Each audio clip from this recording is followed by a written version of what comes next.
Welcome to Lunch Break with the Rabbi. Today is Wednesday, December 9th. Tomorrow night, there's already begins Hanukkah.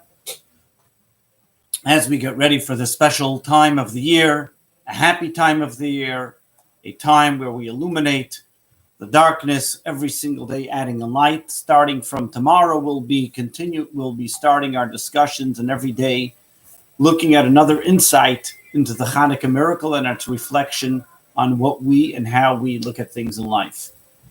But for today, we're going to continue with our fascinating facts, and we're going to be talking about the concept of the power of speech. Speech has in it many different types of angles. And when we talk about the power of speech, one way one can say with power of speech, sometimes we say words. What do those words mean? You know, every single day since this pandemic began, almost every day, I should say, very often I've been joining with you, having a lunch break and discussing and saying things. And always I have to say, what am I going to say? How am I going to say it? Who will it affect? What are the things that it might impact?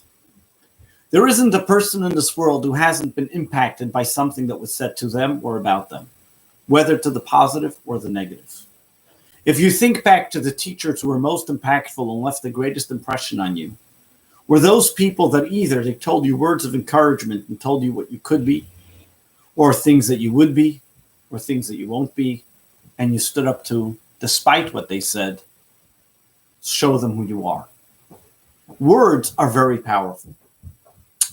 Words are not only powerful to the person who hears them, but even to the person who says them. But even more importantly, words are not something which are just gone into the ear. They have an everlasting impact on the individual. As somebody once said, Emily Dickinson said, a word is dead when it's said, some say. I say it begins to live that day only when it begins to be said. For that reason, for example, a person who says fire in a crowded restaurant will get arrested, or a person that says, I have a bomb with me will be arrested, even though they may be mocking or joking, because the words they say make a difference. But not only in a global or in a communal impact, but even in a person to person. From parent to child, spouse to spouse, sibling to sibling, the words we say are so important, but not only in a physical sense, but also in a spiritual sense. The great Hasidic master, the Baal Shem Tov, it's told about him that once he heard two of his disciples arguing with one another. And one fellow said to the other, I'll tear you like a fish, in anger. The Baal Shem Tov told all his disciples to put arm in arm around each other. And all of us then to close their eyes, and they saw a vision above. How one disciple, the one who said, I will tear him like a fish, to the other was literally tearing the other person apart. While they may be only words in this world, they have an impression and a real sense of doing in a spiritual sense. But put aside the spirituality of it, but even in a physical realm, even in a physical sense, the impact that we make when we say something good to somebody, or God forbid the contrary. But let's look back in a spiritual sense. Code of Jewish law, brought down in Ethics of Our Fathers, teaches us a person should never be cheap with the blessings that they say. Never assume that the blessing that somebody told you, means nothing. May always, even the blessing of a simpleton, be important in your eyes. When we say words, as we mentioned yesterday, the concept of a blessing is drawing down, bringing down. When a person says something in the positive, it automatically has an effect on the individual. And the more we bless somebody, the more that person will be blessed. The more positive we talk about that person, the more positive energy we bring to that individual. And God forbid, the same is to the opposite. There's a very well-known parable that is given to a verse in Proverbs, which says, death and life are in the hands of the tongue. What does that mean? And the parable is given that once there was this king who said that he needed milk from a lioness in order to cure a terrible illness that he was going through. And he promised any person that would bring the milk from the lioness an unbelievable reward. One fellow came forward and said, I can get you the milk from the lioness, but I need 10 goats in order to do that. And so they gave him 10 goats, and every single day he would give the lioness one goat, then another goat, and finally on the 10th day he became so friendly with the lioness that he was able to get milk from the lioness. He was so happy with his accomplishments that he was on the way to bring it to the king, and all of a sudden every part of his body started having a debate of who should get the reward. The feet said it was me. I brought you, you walked to the lioness, and now you're walking to the king. Without me, you wouldn't be able to get to the king. The hands said it was me. I was the one that actually milked the lioness. The brain said it was my idea. The eyes said I saw the lioness and I saw the goats. Finally, the tongue said, it's me. I am deserving of the reward. All the limbs of the body said, why you? What did you do? How did you get involved here? What did you do to be able to get the milk from the lioness? So the tongue said, you know what? I'll show you. And so the fellow comes to the king and he says, here is the milk from a camel. With that, the king said, what? You made a mockery of me? You wanted 10 goats to get from a camel? Take this fellow and hang him in the gallows. The tongue said, you see who's in charge now?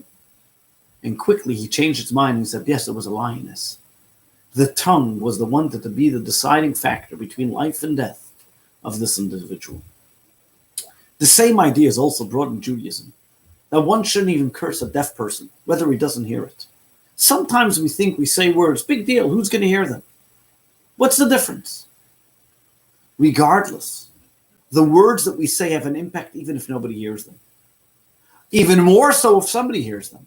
Have you ever noticed that in Judaism, there's always a saying for anything a person has? You sneeze, you say Gesundheit. You get something new, you say wear it well. You get something old, say enjoy it. There's always a complimentary adjective which is given or saying which is said for a person at any special occasion. Mazel tov, of simchas, always finding some type of positive attitude or aphorism to be able to attribute to any given occasion. Because we believe words, even if nobody hears them, and even more so if somebody hears them, automatically make an impact. But even words that nobody hears are so important. It is told in Jewish law, one of the greatest prohibitions is speaking bad against another person, speaking evil, saying slander. And the Talmud says that actually talking bad, lashon hara, talking bad about another person, gossiping, causes 3 people to be hurt. The speaker, the listener, and the one who it's being said about. But the person who's being said about may not even hear it. But the very fact that he is spoken about automatically affects him. The listener, of course, for listening to gossip. The speaker for speaking to gossip. But it kills 3 people. It endangers 3 people's life. It is hurting 3 people. How much more so if you can be complimentary about somebody? How many people can you attain? How many people can you achieve? So the practical application of this is we need to actively look for ways to say positive things about people. Of course, to avoid gossip. In Yiddish, they call it to be a yenter, or just to talk about other people. But actively to look, as we see in the ethics of our fathers, find a reason to call up a friend and wish them well. Find a way to compliment the person. Even if it's only a small, minute thing they did, compliment them. Give them a good word. Say a word of encouragement. You never know how far the words you say can go. You'll never know the impact of a seemingly insignificant word you say, whether it's a good morning to your employer, or whether it's a good morning to your employee, whether it's having a good day to your spouse or asking your children how their day was. A simple, positive, encouraging word can go very far. How much more so? Be a person of blessings. Be a person of positive energy. Endow every person around you with blessings, and blessings will come your way. God bless you. Have a great day. Tomorrow we'll see you again, 1 p.m., as we begin our journey through the Hanukkah candles. All the best and have a wonderful day. Happy Hanukkah. Looking forward to seeing you again on Hanukkah. Come celebrate with us at the Brookhaven Town Hall tomorrow night at 6 p.m. Also, here's another opportunity to join our raffle. It's still going on, jewishally.com/raffle. Hope you can join us and have a wonderful day. God bless you.